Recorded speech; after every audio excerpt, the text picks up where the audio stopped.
How's it going, everybody? Welcome back to Sinister Customs. And today we're going to be taking a look at some ESCs because there is a new micro ESC on the block from DinkyRC. So we all know the Furitek.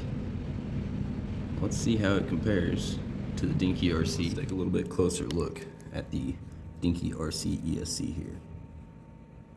So all in all, pretty fair size.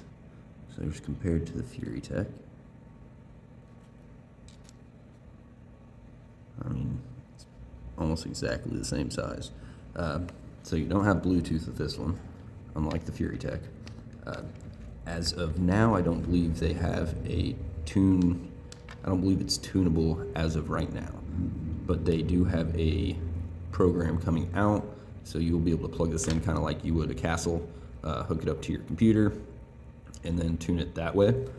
They do also have a brushless, but when you are able to tune, once they get that out, you'll be able to switch one of these ESCs from brush to brushless. So I'm sure they'll do kind of like the Furitek and just come out with this version of it, and then you'll just hook up the 2 wires instead of only having the 2 wires for your motor. Yeah, let's get into how to hook it up, because it is a little different. So just like your Furitek, you do have your, let's flip it around. There we go. You do have your motor side and your battery side. They do label them. So you've got a little M there for motor. So that's your motor side. That's your battery side. However, plugging it into your ESC is a little different than the Furitek.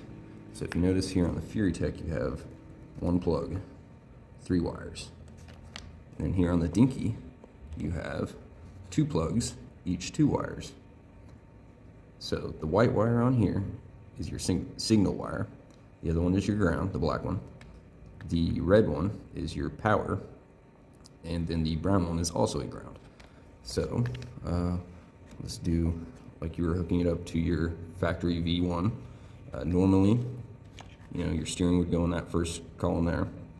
And then you would take yellow wire up in channel 2. And that's how you would plug in a Furitek. But the Dinky, you take the one with the signal wire on it, which is the white instead of yellow, and you plug that one into channel 2. White wire up. And this other one, it just needs power and ground. All of these other, the auxiliary, the LEDs, they will all give you power and ground to the bottom too.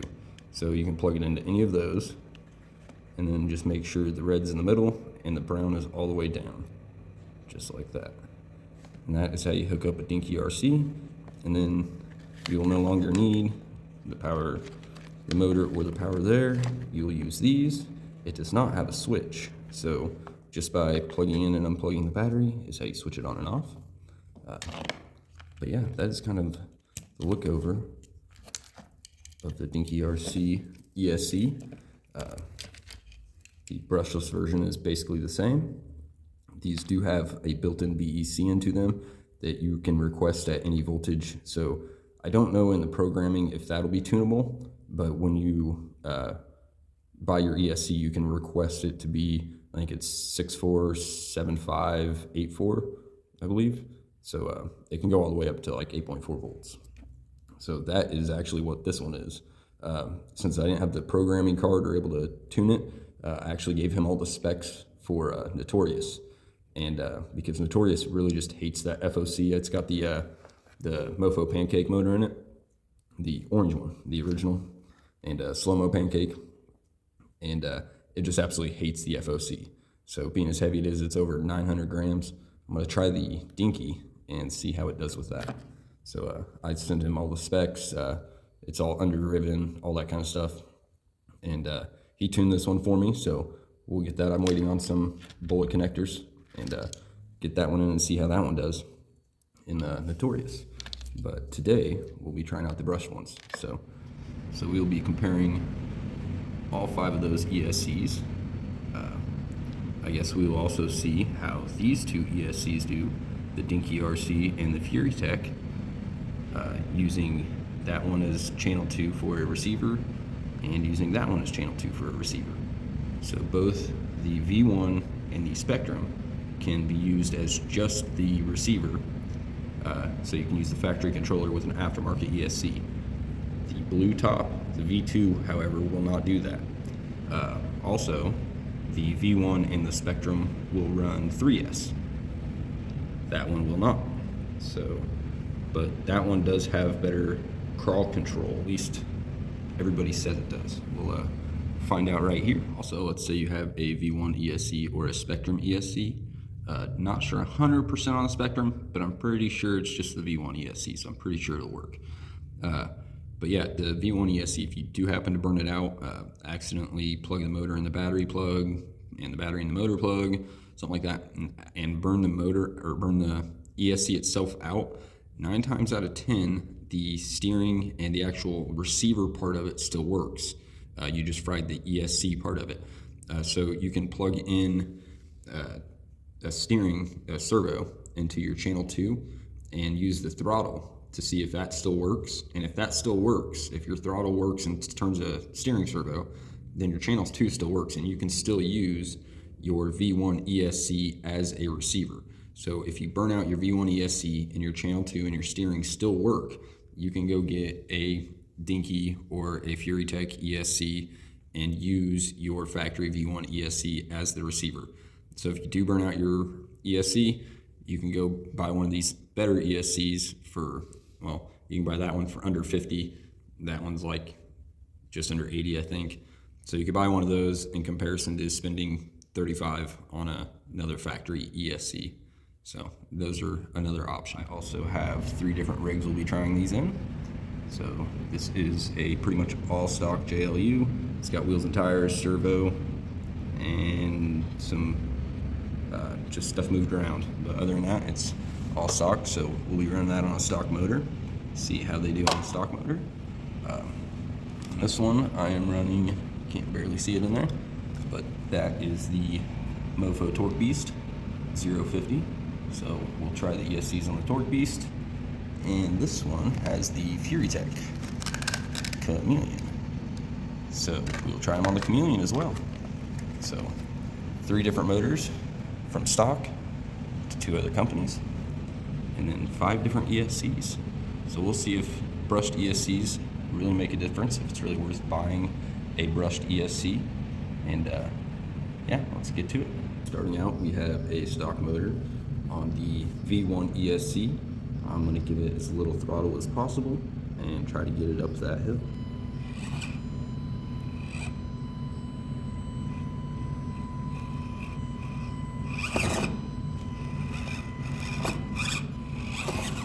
So now it's time to try out the V2. This is the ESC that actually came in this rig. Already just barely getting into the throttle and it wants to move. So it's got a lot better throttle response than the V1 already.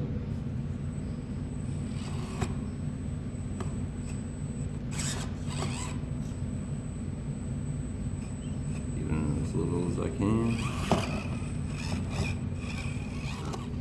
Spectrum ESC out of the AX24. Let's see how it does.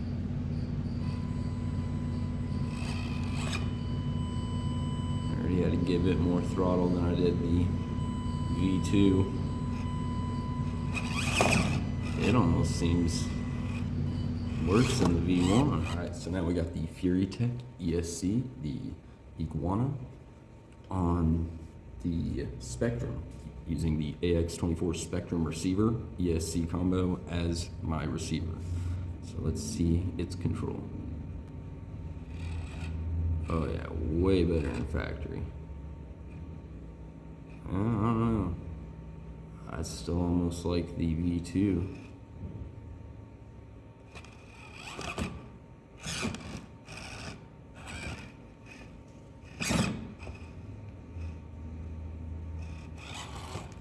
Yeah, I still almost like the V2 over that. Granted, there's some tuning options in the ESC.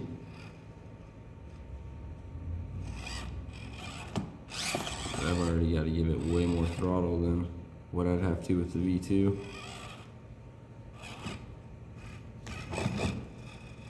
Still better in the V1 or the AX24 Spectrum. but still not quite as good as the V2, doesn't feel like. Alright, so now we have the DinkyRC ESC all hooked up. And let's give her some throttle.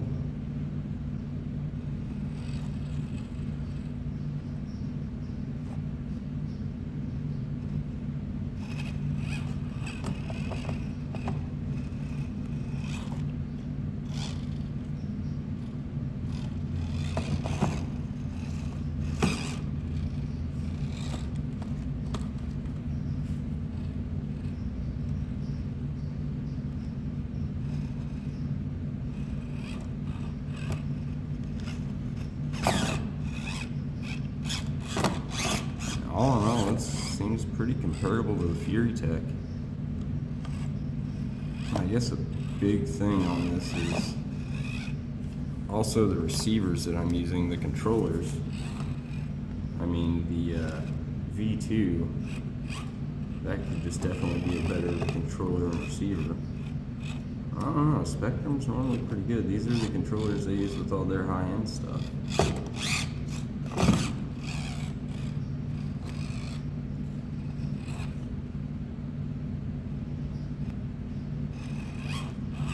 It just seemed like that V2 walked over that quite a bit better on its own.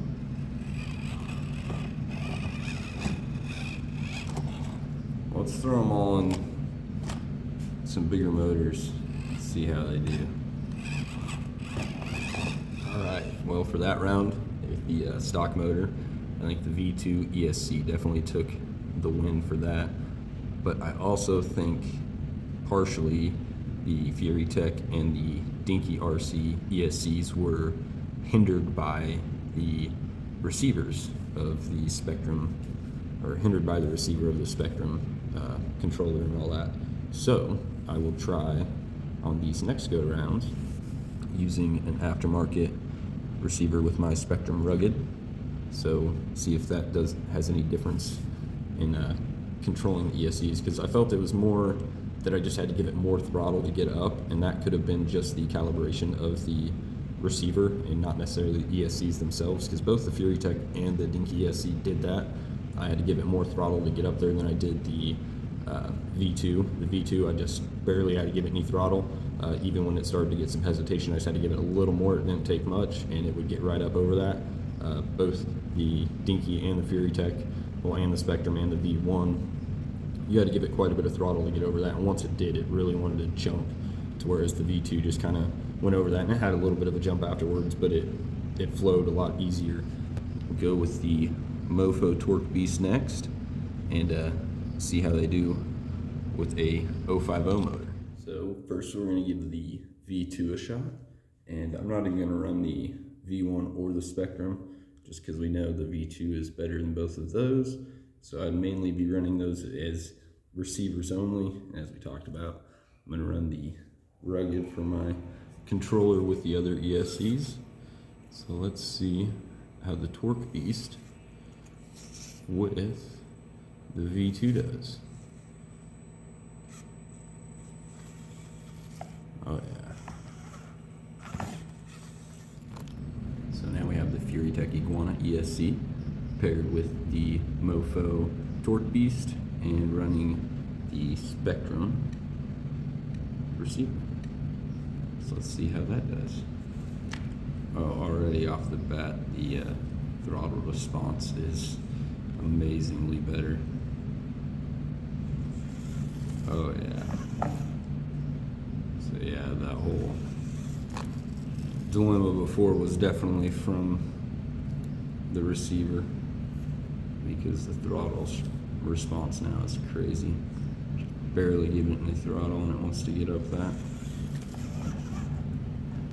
So here we have the DinkyRC ESC. Let's get some of the wires out of the way there. Hooked up, and let's see how it does.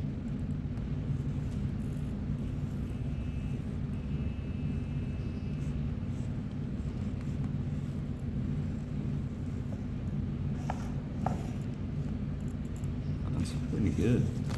Say so the initial throttle response out of the hole, like how much trigger it takes to get it to initially go, is a little bit more than the Furitek, but it seems to give it better power on an obstacle.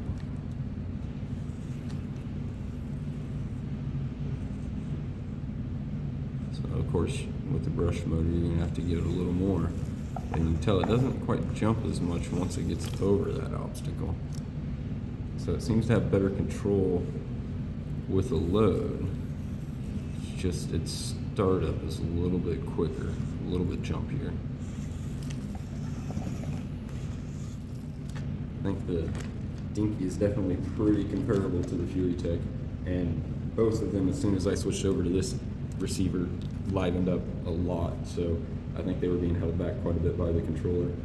So yeah, let's see how both of these do under the Furitek motor, and get it wrapped up and see what I think of it. We have the Furitek Chameleon running on the V2 ESC.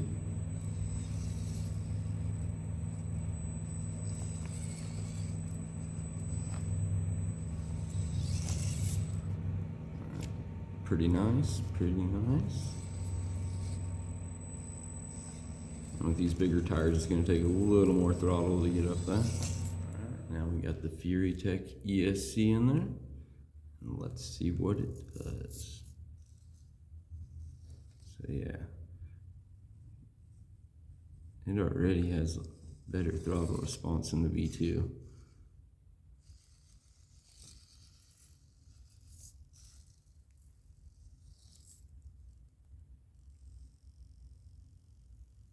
Give it as little throttle as I can.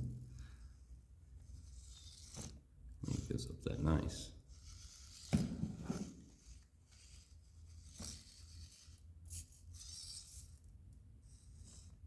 Under a load. Alright. Let's see what that Dinky does. So now we have the DinkyRC ESC in there. Let's see how it compares to the Furitek.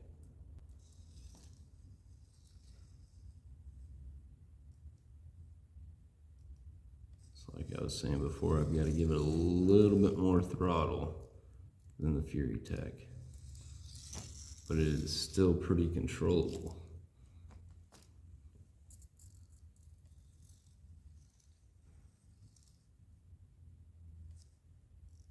So I've got to give it a little more throttle there. It's under bind, but it doesn't want to like completely jump out of it. Let's see how reverse is.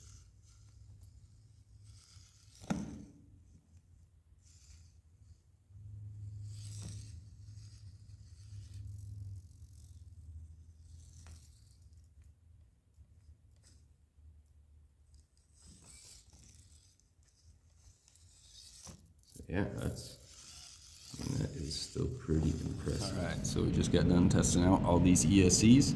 And as we know, the V2 out of all the stock ESCs is by far superior. And out of the aftermarket ESCs, when paired with one of the stock ESCs using them as a receiver, they're just a hair better, I'd say, than the V2. But as soon as you put one of these aftermarket ESCs on an aftermarket receiver and controller, they liven up quite a bit. So let's look into these guys. The only real difference I've noticed between them is this one's got Bluetooth and a switch. So in the way this one plugs in, like, I mean, they are pretty comparable. The throttle response is a little different on them, but with the, let's get that antenna out of the way, with the Bluetooth on this and the tunability, you can tune how sensitive the throttle is. I like it pretty sensitive, honestly, because I like to have all the throw I can and be able to do that in my controller. It does make it a little bit jumpier, but you just got to be able to drive it that way. This one has a little bit more, I guess you could call it slack, a little more throw in the throttle. But again, they're coming out with a plug-in to plug this into your laptop and be able to tune it. And so I think once that comes about, you'll be able to tune these even farther than you can tune the Furitek through the Bluetooth. So I'm excited to get one of those when they come out. He did send me a picture and he's put some teasers out online. I don't know if they're on the website yet, but I will definitely have to check. But yeah, price comparison, I mean, that thing's under 50 bucks for the DinkyRC. I think these are around 80. So yeah, they definitely win for the price comparison. And for drivability, there is not much of a difference to even go with the price comparison. I mean, DinkyRC all the way. The only thing you're really getting here is a Bluetooth and a switch. So, and yeah, and for their